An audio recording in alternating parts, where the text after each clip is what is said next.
bait presentation. Got size 10. Bit of crisp and wagworm on it.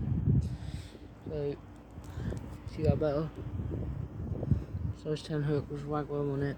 We've got a little bead, 1 ounce. Running quite a bit. A little wood setup. So, little line.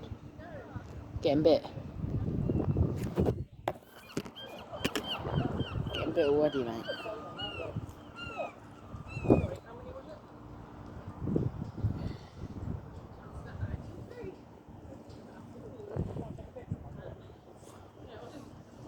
In a minute.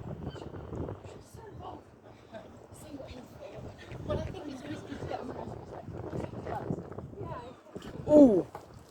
Oh, I lost it.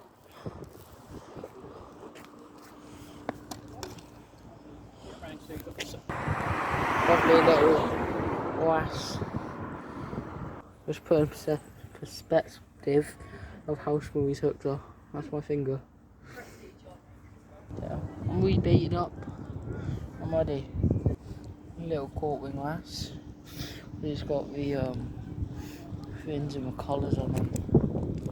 Quite nice. Quite nice fish. Yeah.